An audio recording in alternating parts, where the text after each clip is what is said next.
Good afternoon, everyone. I'm Josie Warden, Head of Regenerative Design here at the RSA, and I'm really delighted to welcome you to today's online event. And I'm super pleased to have the chance today to talk to Sofi Thanhauser. Sofi is a writer and artist and teaches in the writing department of the Pratt Institute in New York. She has a special interest in textiles and vintage clothing, and her research has seen her earn scholarships from Fulbright, McDowell and New Cross, among others. And she's also the author of a brilliant book, Worn, A People's History of Clothing, which we're going to be talking about today. It's a really fascinating look at human history, cleverly woven together through the story of 5 different fibres, and illustrates just how intertwined the history of our clothing is with agriculture, industrialisation, slavery, imperialism, geography, and many more elements of life. And so I'm really looking forward to talking to Sofi today about some of that. If those of you watching along online would like to join the conversation about the event on Twitter, then please do, and use the hashtag RSA Clothing, or you can also join here in the YouTube chat. So thank you so much for joining us, Sofi. It's great to have you. Thanks, Josie. I'm really excited to be here. So I think I read this as a story of history, but also of clothing, but also of economics. And you talk a lot about the different kind of economic ideals that have been through the world, through mercantilism, through communism, capitalism, but with clothing and textiles really being at the forefront of some of those shifting economic ideals. Do you think clothing has a particularly special role economically, and why is that, if so? That's a really big question, and I think the answer is definitely yes. And I could say, a few things about that. One, if we want to just dive right into the story of British imperialism, I think that one of the ways I've heard it argued is that once Britain developed the industrial technology necessary to make cotton textiles, there was a ready market that existed all over the world for that commodity, because people already knew what cloth was. People already wanted cloth. So to sell cloth to any community was possible in a way that, say, an engine or a railroad. There was no market for certain things until certain infrastructures were developed, but textiles were already used. So it was a super powerful kind of wedge of a commodity to allow Britain to transform its already vast empire into something even more economically significant, I think. So that's maybe one way to think about it, is that when it became possible to produce textiles industrially, it was an incredibly potent commodity with which to gain more economic power globally.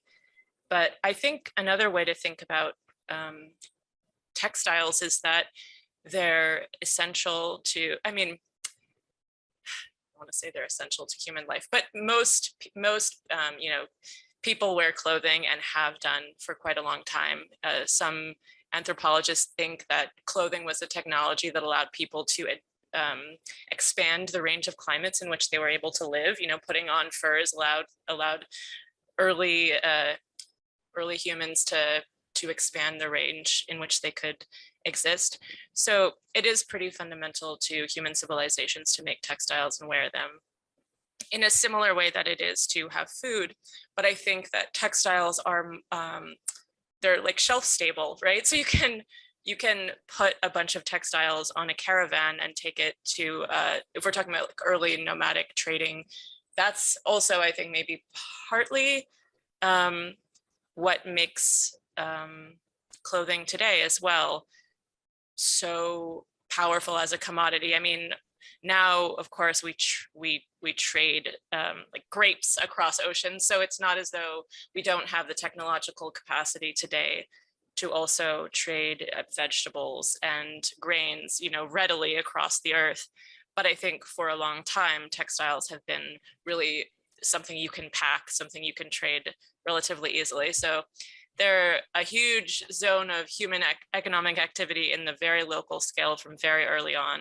And I think because of a couple of these qualities, maybe they became earlier involved in global economic life. Thank you. Yeah, that's really interesting. I think those, as you say, those qualities that they have that maybe other elements don't have, that have kind of put them at the forefront. But it's interesting because, so my background's also in textiles, and I find that today, particularly being in the UK, there's a sense that textiles or fashion is kind of a slightly marginalized conversation, that it's not necessarily the heart of kind of what's important in kind of building our economy. And I wonder if there's an element of the role of kind of women's labor in that element of it too. And you talk really interestingly about how textiles and fashion have played a role in women's labor, women's role in the economy and women's status. And I wonder if you could talk a little bit about that, and maybe particularly some of the stories that you talk about in your chapter on linen. Yeah, well, it's a huge hobby horse of mine. I mean, I think even in the process of publicizing this book, particularly in the US, I've been thinking about this question, because in the question of how to describe a book, you come across reader expectation, I think. And I wanted this book to feel to a reader as though it were about war and economics and, you know, things that we associate with real history, aka more masculine histories.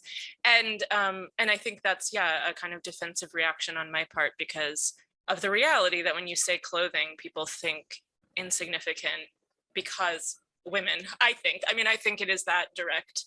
And of course that bothers me.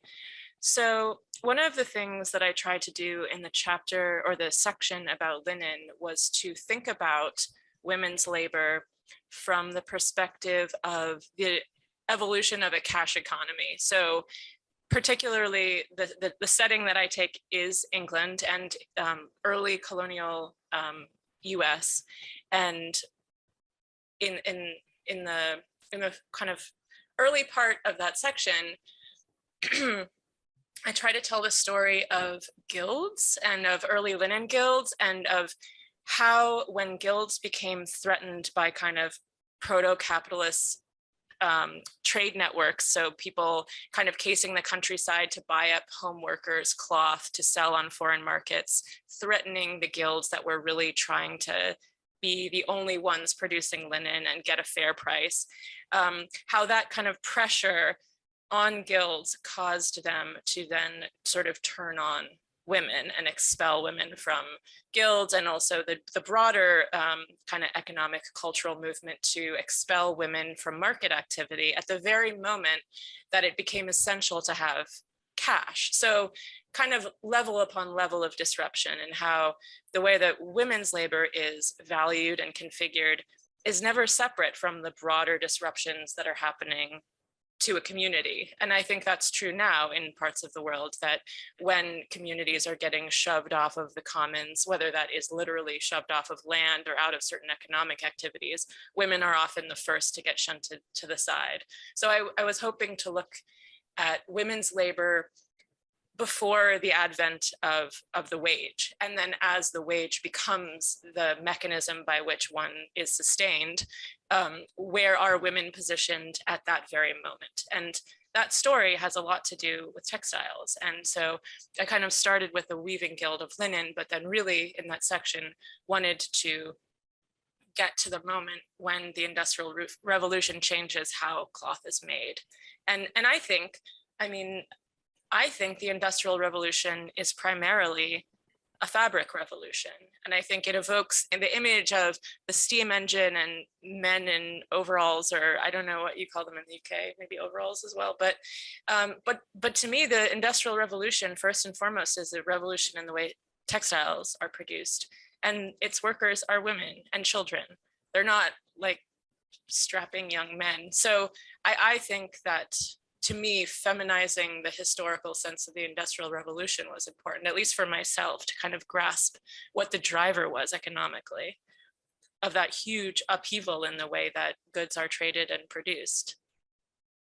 Yeah, I think that I really like that phrase, like feminizing the Industrial Revolution, because it does come along with those connotations of masculinity, but then also how that spreads into the way we then kind of industrialized and expanded abroad and looked at kind of those changes. And there was a piece towards the end of your book, I think it was in the conclusion, when you talk about perhaps clothing telling truer stories about history than maybe we tell ourselves, and the sense that you talk a bit about the growing up with kind of the myth of progress and that sense of change being always kind of in one direction. I wonder if you could talk a little bit about how kind of exploring the way that the textile trade has moved around the world has given you a different perspective on kind of progress and the way that we move forward as a society? Yeah, I think that one moment for me that was important was in 2013, when there was that massive factory collapse in Dhaka in Bangladesh. I was already working on this book, or what would become this book. And I was reading all the op-eds that were coming out at the time, and they really angered me. And I remember that because my thesis advisor told me it was the narcissism of small differences. And I think that's probably true, but it was exciting on the one hand because people were suddenly talking about the garment industry in a way that they hadn't been much in the States anyways. But the comparison that everyone was drawing was to this other big factory fire in the States in 1911, the Triangle Shirtwaist Factory fire, which is like a very famous moment. I mean, it's one of the only things that I think a layman in the US could tell you, including myself, about garment history. Oh, Triangle Shirtwaist Factory fire, 1911. And the conclusion that was being drawn was, well, you know, that happened in 1911 and this is happening in 2013. So pretty much, yes, garment workers are doomed to work in unstable structures and they will die occasionally. And it's how we do, like it's how we do things. And that's not true. In fact, if you look at the whole middle of the 20th century in the US, you'll see that garment work was a fabulous middle-class job because of the hard work of unionists, mostly women unionists, who had raised this occupation to the level of a decent form of labor. So to me, that oh, things got better and then they got worse is a much more damning story for the way that a combination of US foreign policy and, you know, internal politics destroyed something really good that had been very hard fought.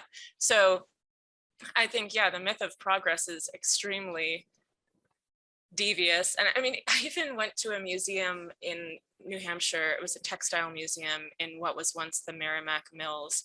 And they had some stone tools made by the Native American tribe of that region. And it said in the caption that this tribe made stone tools. They were the region's first industrialists.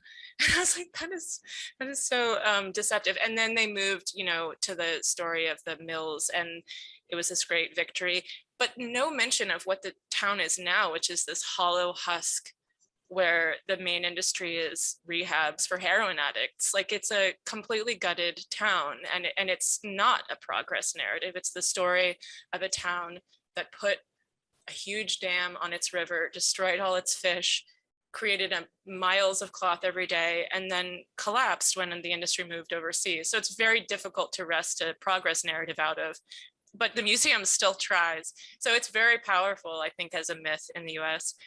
And to me, it is a myth that obscures the reality of history. And I think it's important to look at ways in which things have gotten better and then gotten much worse if we're going to be at all clear-minded about how we go about creating conditions for laborers that are not deadly in 2022. Yeah, I think that ties into the sense, I think in growing up in the UK too, the sort of sense that we used to have this particular kind of industry, and it's a positive thing that kind of left our shores and is helping elsewhere. And I think it's really interesting for me to hear the history of this told from a US perspective, because I didn't know a lot about the kind of the changes that had happened there. I noticed at the beginning of the book, I think you lived in a place called Falmouth, and I lived in a place called Falmouth in the UK.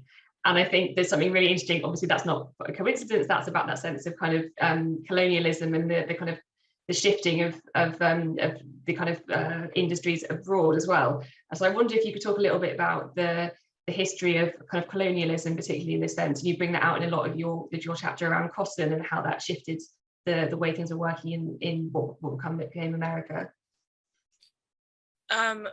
Well, that's, yeah, another big question. You're really heavy hitter.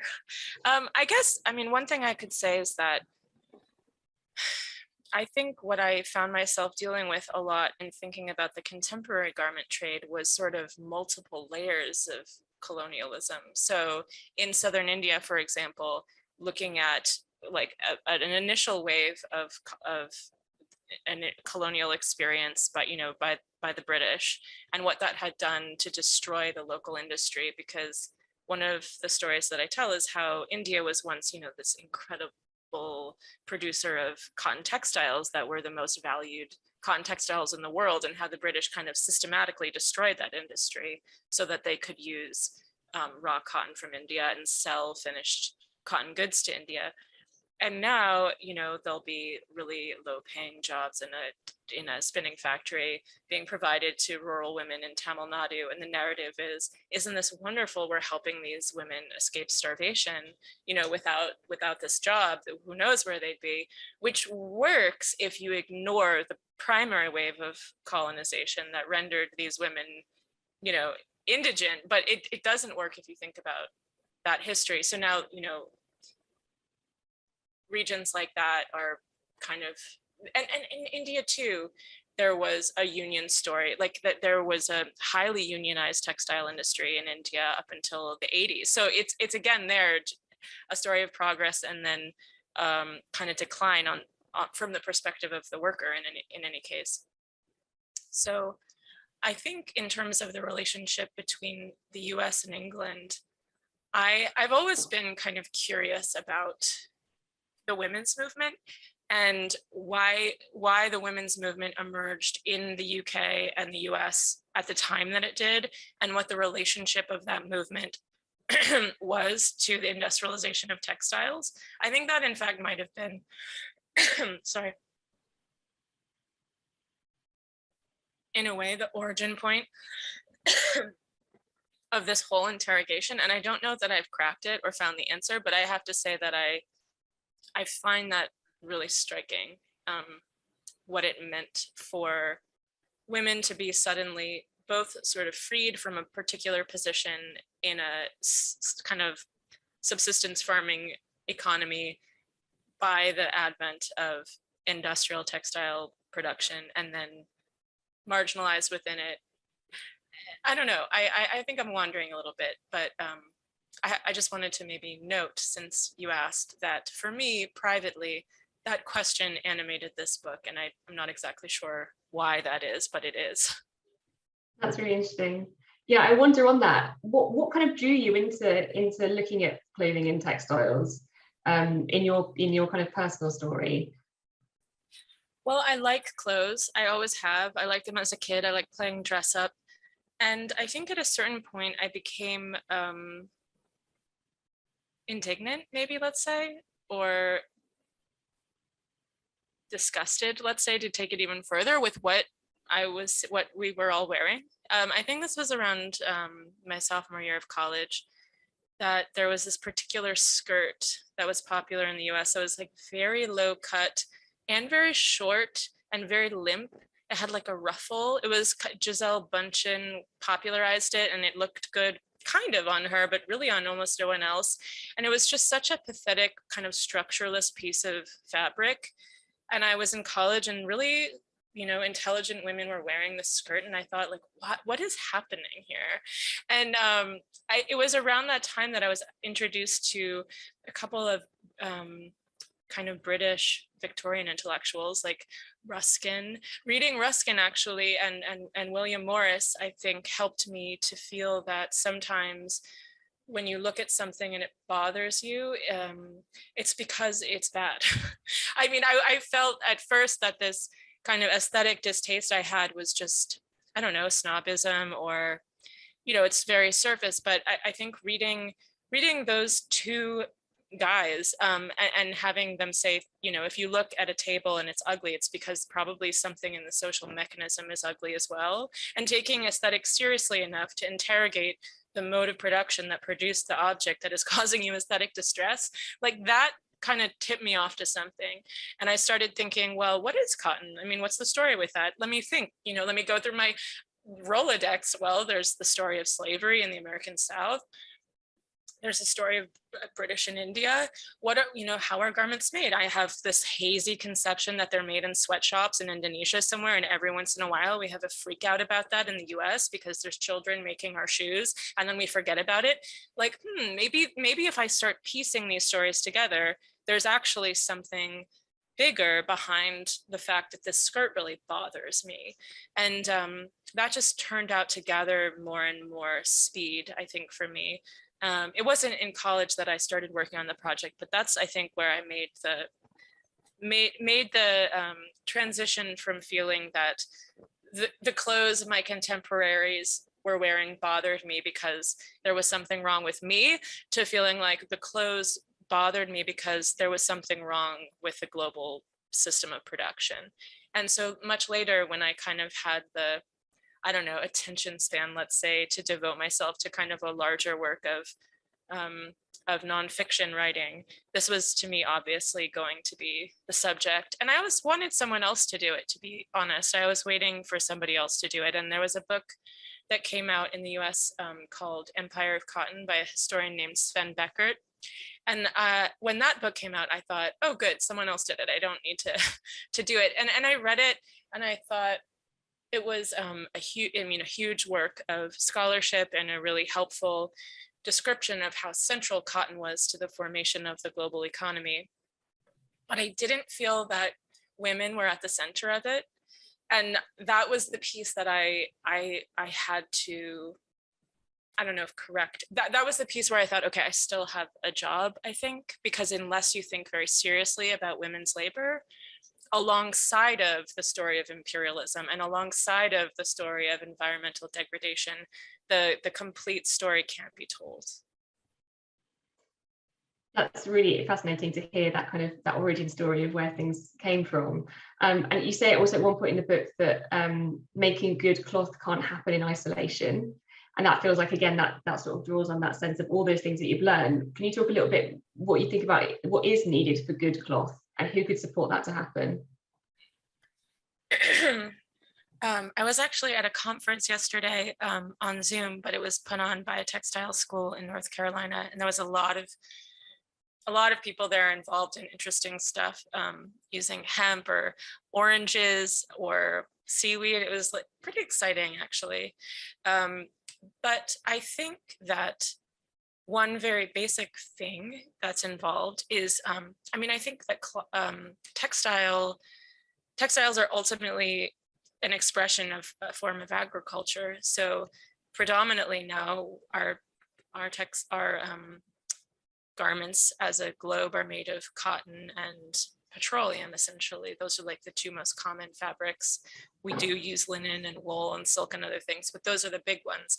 So if we just look at how cotton is produced, what kind of inputs it requires, how it leaves the land, I mean, looking at it as an agricultural product, I think is a really interesting place to begin, because it is one. And the way that we make cotton now predominantly is one that strips land of its productive capacity. And in general, also immiserates the people that are involved in growing it. Not, not completely, but I think overall, it doesn't seem to be a source of sustenance for the people that are producing it so much as a source of kind of extraction of both the productive capacity of the land and the workers involved in growing it. So I think that's one thing we can insist on when we think about envisioning good cloth is how could, as an agricultural product, this cloth be enriching the land as opposed to stripping it of its nutrients? Because ultimately, there's a carbon cycle that needs to equal out in agriculture.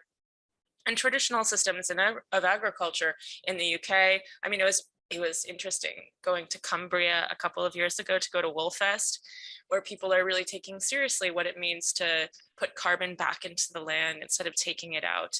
And I was reading a history of Cumbrian agriculture and just the level of care that was put into putting lime on the soil for its health in 100 years, the way that, or 200 years, the way that agriculture was done, up until not so long ago, up until maybe a couple hundred years ago, like the orientation in agriculture was to care for the productive health of the land for really a long time going forward.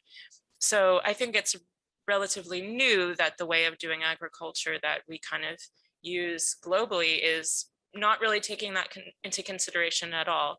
So that's on the agricultural side, I think, important. And then on the labor side, I think we could ask that good cloth is made by people who are being fairly compensated as a bare minimum.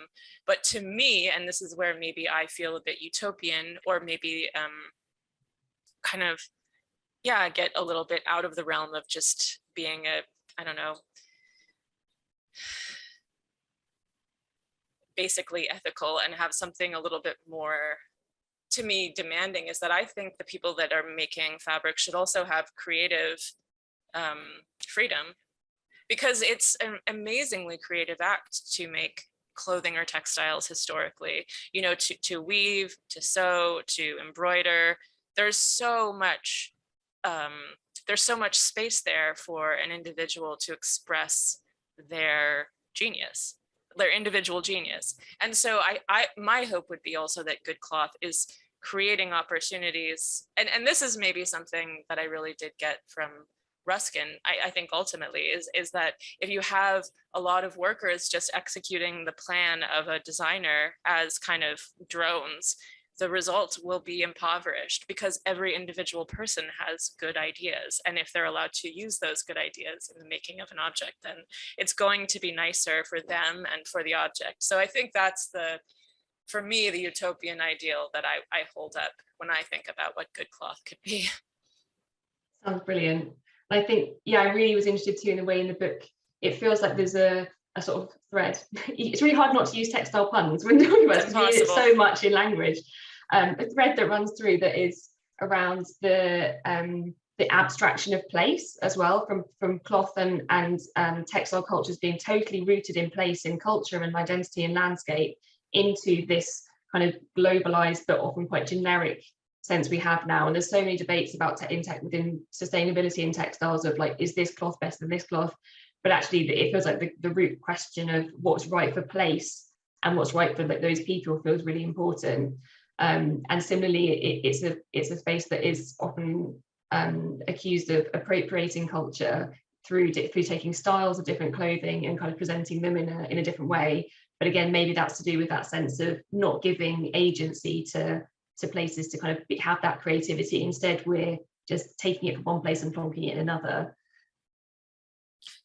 Yeah, I mean, I think in the book, I used the example of a t-shirt that I saw being made in southern India that said Wisconsin on it and had like a fishing scene, which was just really too much for me there, because it was literally a fish jumping out of the water on the t-shirt, and in this region of southern India that is drought stricken, you know, and that the cotton is sucking water up out of the soil, and the dye used on that shirt is kind of being pumped into the soil as well. So it was too ironic not to bring into the text.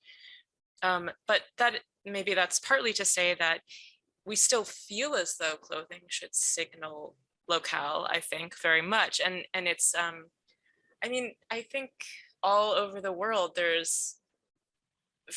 I'm thinking of tourist shops and how there's so often some gesture towards having a local costume on sale, even if that is made in Vietnam, even though it's being sold in, I don't know, New York. We want to believe that you can go to a place and buy something that you can only buy there. Still, we really want to believe that. I mean, and that's true to a point. When I was in Cumbria, I bought a sweater that was made with Wensleydale long wool, and it was really, to me, an amazing thing that this came from Cumbria very clearly, and it couldn't have come from anywhere else. But I think that globalization, that process of homogenization and globalization, does rest on an enormous amount of violence. And that was the story that I wanted to tell, really, in addition to, you know, a handful of other stories. But I think it's happened by stages. And I think one of the stages was kind of the advent of British imperial power and the Industrial Revolution, and cotton textiles becoming this globally traded commodity. But another phase of the story, I think, had a lot to do with American imperial power in the post-war period, and how the US kind of set up industries in the Far East as part of communist containment strategy, and did a lot of work to set up what we now have, which is a system where a corporation could really go anywhere in the world quite easily to find labor. And so it's hard to imagine how to return to any kind of localism. And it's very politically fretful for me anyways. I mean, Donald Trump was the first president in decades to argue for tariff walls, and that was really awkward for me because I've thought a lot about that, and I would, it's sort of I guess I'm doing it right now to a point, but I would never utter that in public because it's so awkward to have a thought in common with Donald Trump, you know. But it is hard to imagine how to support local industry without placing some limits on the complete effortlessness with which corporations are able to source globally, use labor from anywhere at any time. So it is an interesting predicament to think about how to foster local cloth making traditions without ending up with really ugly bedfellows, I guess. But I do think that, to me, it's where some of the most exciting work is happening. There's an organization called Fibershed in the US and globally that works to kind of connect producers. And I think there's a lot happening. And the more I look for it, the more I see it, of people working to form communities where you know, raw materials can be traded locally and where people are working within a smaller kind of imprint to make textiles. Yeah, I wonder if that is a way that textile economies again are signaling a sort of new kind of economic thinking around that sense of locally rooted, place appropriate, but also not, because I thought a lot about this too, the sense of how it's not isolationist or protectionist, but like doing that within a place that also then contributes to the wider changes that we need to see. Because I know, for example, a lot of the conversation around carbon sequestration in place is so interesting because then it's not just about that place, but how that benefits more widely. So yeah, I wonder if that could be a sort of new economy that textiles are signaling. I think it's, yeah, it sounds to me like you're as alive to the like weirdly contradicting variables as I am, and it almost feels like a minefield to me, but I do like to imagine it as a new burgeoning field. I had a period in my 20s where I would say it lasted almost the entirety of my 20s, where I was obsessively trying to figure out what to wear. I mean, what would be, if I really was, I mean, this is why I'm so glad I'm not in charge of utopian society. Because I was trying to figure it out, and I was trying to figure it out for myself. And there was a certain moment where I realized, okay, well, I can only wear, how about I only wear khadi cloth, you know, because there's already in India a pretty, you know, there's a network of spinners and weavers that are making fabric according to this kind of principle of, you know, of handwork and sustaining the artisan and sustaining the small agriculturalist. And it's a kind of textile I can really believe in, and I'll sew it myself. And then I was struck, but okay, so you're going to import Indian cotton and that's all you're going to wear? Like, that doesn't make sense either. So I think that I have been asked a little bit, not as much as I feared, for what the answer is to all of this. And I really don't know, but I really do believe it's a collective answer that thousands of people are working on right now, because so many people are feeling this and thinking about this and doing really cool individual projects about this, or starting business around this idea that it really matters to be able to make fabric that's, as you say, more rooted in a local, in a place, in a local agriculture, in a local community of makers. And I do think the idea is alive and maybe does need to be protected from the onslaught of kind of impossibly cheap goods that make it so difficult to make a living. I mean, that was another thing that I considered in my 20s, was having a small company. And I did like some very preliminary work towards that, and then thought, this is really hard. This is really hard. And I really, really admire the people that do that work. And I've met a lot of them in my research, and they're incredibly brave, because it's not easy. So I do wish we could do sort of more to protect people who are trying to make cloth or trying to make garments locally. And besides just say, look at them, they're doing great. So yeah, it does get you pretty quickly from the question of a local producer to global politics. Yeah, and on that, there's a whole chapter devoted to synthetics, which I think is really fascinating, of how synthetics has completely changed the landscape of textiles. And we did a bit of research last year looking at just the volume of synthetic fibers in, particularly in UK fast fashion brands, and it's just staggeringly, overwhelmingly the biggest user. And I wonder if you could, explain a little bit about what you found about the role of synthetics and how that sort of changed the course of fashion history and business within fashion. Yeah, well, I mean, they're incredibly capital intensive industries, and the biggest makers of synthetics, DuPont, they're some of the biggest corporations in the world. It's incredibly capital intensive and concentrated. So that's one thing to note. And another thing to note, I think, just on the level of aesthetics, is that it's really easy to make a garment that is stretchy fit everyone. So I think there's a real direct kind of correlation between what maybe I sound snobby saying, but I believe is sort of like a kind of degradation in design quality for a lot of consumer garments, with the fact that they're all able to stretch, because a stretchy garment doesn't have to fit anyone in particular. It can just kind of fit, I don't think it's as difficult of a design challenge. So I think it's enabled, just on a very practical level, kind of the exponential expansion in wardrobes. But I think it also is cheap, and I think it's not as, you just need oil in a factory, basically. I mean, it's a petroleum product essentially, so you don't need to figure out a source of raw cotton. And I mean, maybe, as we're seeing now, oil's not so secure, but I think what I wanted to do in this section on synthetics was to talk about synthetics proper, and also talk about this kind of feature of the reality now that we've been speaking about, which is how we arrived at a global system of production that is so easy, that is so porous, that is so easy to skip from country to country to country, which I think is something we take for granted, but that's not actually very old at all. In fact, it was only in 2005 that the multi-fiber trade arrangement was dissolved. I mean, up until 2005, there was global systems of tariffs deciding how many goods could be imported into the US from various countries. And it wasn't until 2005 that in the US, the garment industry kind of gave out. So it's really policy dependent, like we have choices on the level of policy about how we want goods to move around the world.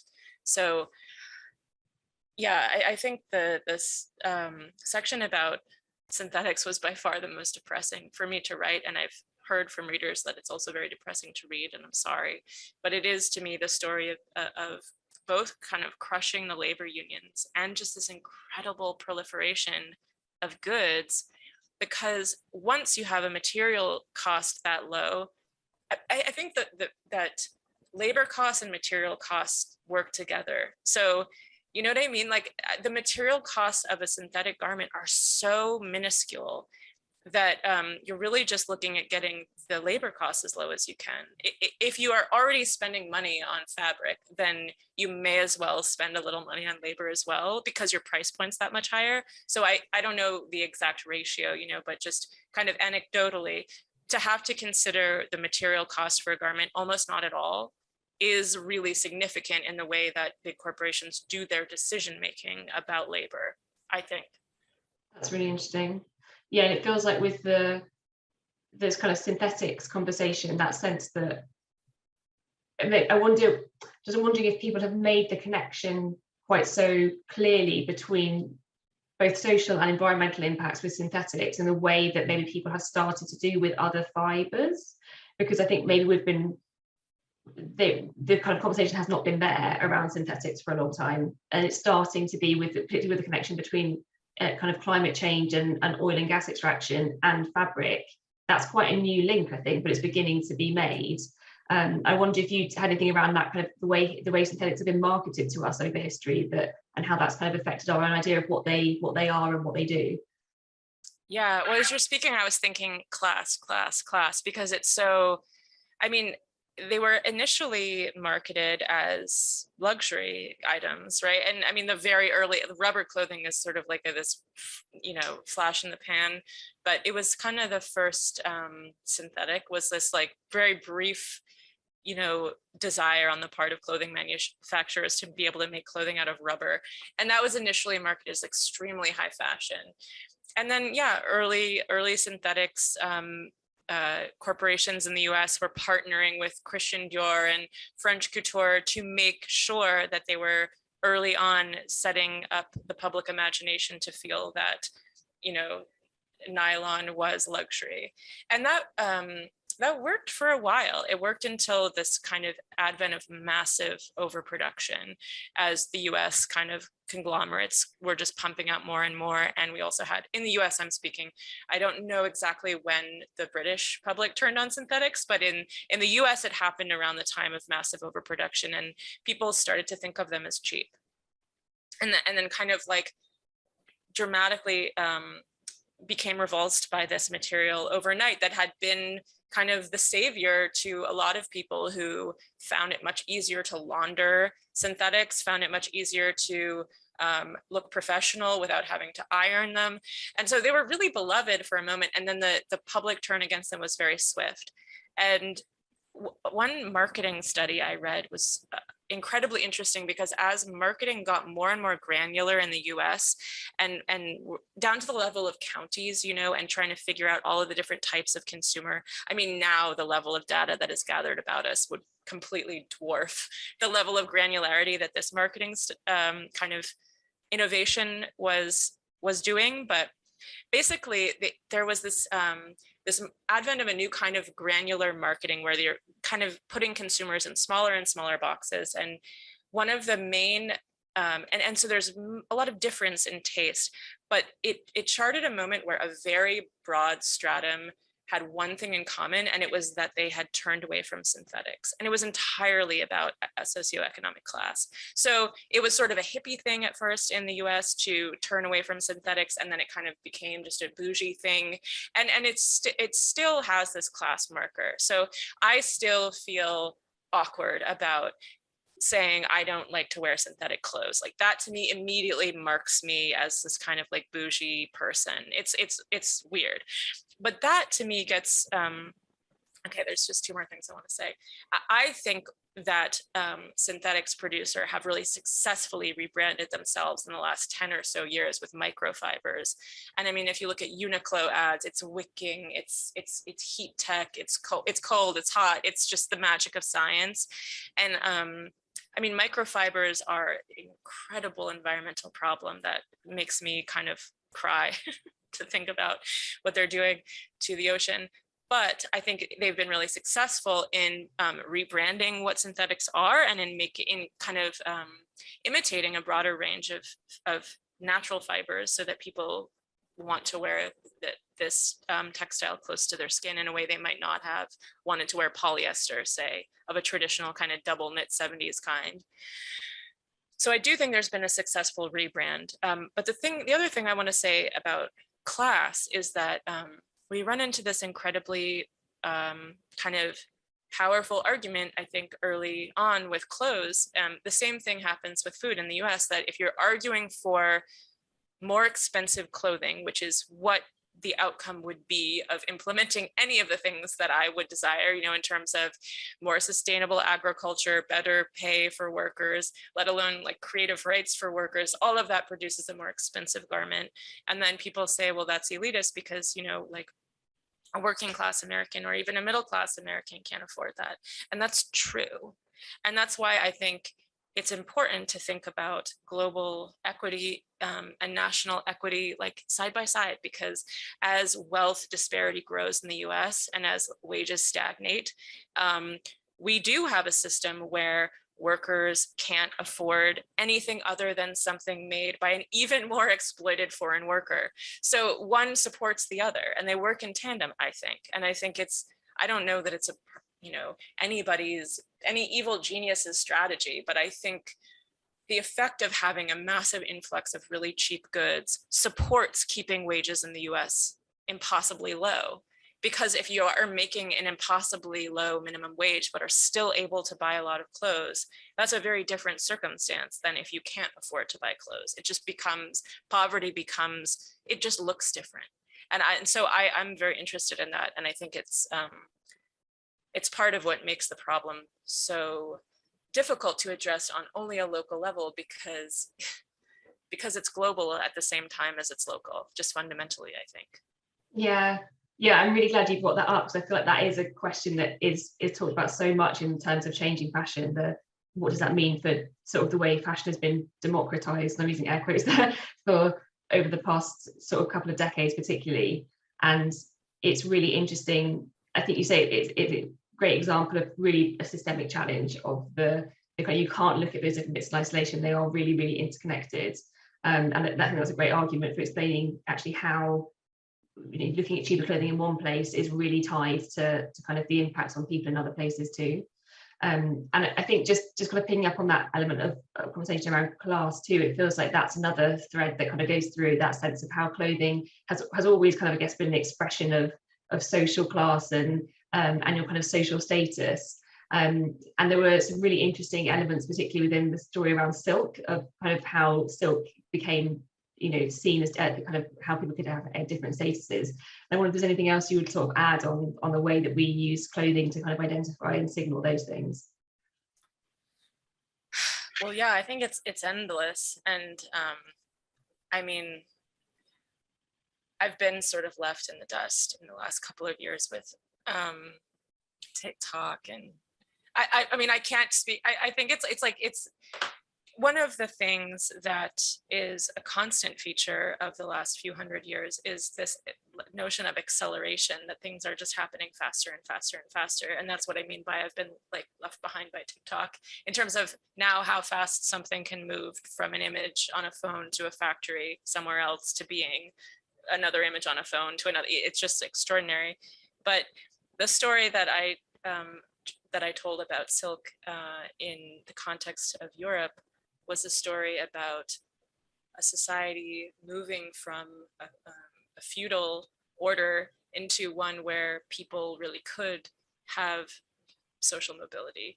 And some historians believe, particularly this historian Daniel Roche, who I relied upon very heavily in the section about Louis XIV, that once it was possible for members of the bourgeoisie to wear silk and not just the aristocracy. So once real prohibitions fell into disuse against the wearing of silk by the non-aristocratic classes, that was when the aristocracy had to get really creative and think, okay, well, if they can wear silk, then I have to wear a cape in this particular way, and then they wear the cape in this particular way. But he really does go through inventories of people's, he looks at wills and estates, and does actually note that over the course of a century, there was a rise in the amount of garments owned by all social classes. He's looking at Paris. So it's not, he's not sort of armchair saying, yeah, this is when fashion started. He's actually looking at inventory and realizing that as people are less and less stable in their social position, and as clothing becomes a more and more important way in which to try to signal one's ascent socially, there really is an increase in the amount of garments worn by all social classes. So he's looking at aristocrats and lawyers and maids. He notes that there's also an underclass that have no property that he's not looking at. So it's not all classes. But it was an interesting study to me about the way in which people, cultures, and in the US, of course, we're constantly told that you can be anything and anyone, and that your position is entirely plastic, and it's not true, but it's very powerful illusion. And I think that is constantly exploited in advertising, not just, among the millions of other things that are exploited, like you will never find a mate if you don't, and you will never get in shape if you don't. And also, you will never look professional if you don't. You will never achieve the career you wish if you don't buy X, Y, or Z. So I think it's incredibly potent psychological force that can be and is picked up by advertising. Yeah, that's really fascinating. that sense that clothing is, maybe it comes back to that kind of where it plays a role economically too, can be that expression of ideals in a way that maybe other commodities are, and it's so it's literally wearable, transportable in a way that maybe other commodities aren't.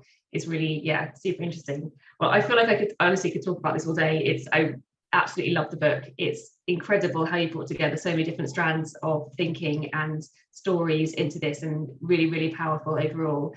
I wonder if I could wrap up with just asking you a bit about, I know you said earlier that it's hard to be asked to ask about solutions, so I won't kind of go down that route, but more in the sense of how do you as an individual kind of approach your kind of selection of clothing and thinking about it at this point? I'm sure it's something that's changed over time as well, because I know a lot of people listening will be thinking about what this might mean for how they kind of think about their own wardrobes. So yeah, I wonder if you could give us a little thoughts on that. Not that it's a sense that everyone should necessarily do this, but it's just interesting to get different people's opinions. Sure, yeah, with that caveat that this is not my recommendation. I mean, I happen to be a person that truly loves being in a thrift store. It is a source of great pleasure to me to be in a thrift store. So I was living in Budapest last year, and I got this sweater in a thrift store in Budapest. It's made in Norway. They have amazing Norwegian sweaters in thrift stores in Budapest. So basically, most of my clothes I get from thrift stores, and that's because I love thrift stores. I find them very soothing. And when I can buy something new, or when I do sometimes buy new things. It doesn't happen very often. And it's happened more in the last couple of years as I've gotten like more money, to be honest. It's like I'm getting into my late 30s. I have like more to spend than I did in my 20s on clothing. And I try to, I don't know that I am doing it out of any ideal, but I concentrated on like the one thing I really want. And I think for me, that is usually something made by somebody that I know. So that isn't always possible, I guess, but I think there are more people making clothes in one's general vicinity. Like if you look for them, they are there, I think, in most communities, at least in the US and I think in the UK. I think that if you look around, you will find people making really cool stuff. So if there is a way to support somebody and get something that's really special and probably very durable and likely to last much longer than something that you see on the internet, for me, it's worth it because because first and foremost, it then provides me with something that I know I'm going to wear and love and appreciate for many years. But also in a small way, I feel that I'm supporting an ideal that I believe in, which is that small producers should be able to make a living. So that's what I've been up to, and it does change a lot, and I don't have the answer, but I guess that's been my strategy lately. Great, thank you. And thank you so much for taking the time to join us today and for sharing some of the really fascinating research in the book. So for those of you watching, I hope the conversation has given you a window into some of the really amazing storytelling that is in the book. And I really encourage you to get a hold of a copy. It's a fantastic read, and there's just so many different avenues to be explored within clothing. You can find details of where and when to find the book in the chat. And please do stay tuned to RSA channels for more events like these and for updates on our research work. And you can hit the subscribe button on YouTube to visit the RSA website, or visit the RSA website to find out more about what we're up to and how to get involved. And so all that remains is to say thank you again to Sofi Thanhauser, and thank you all for watching.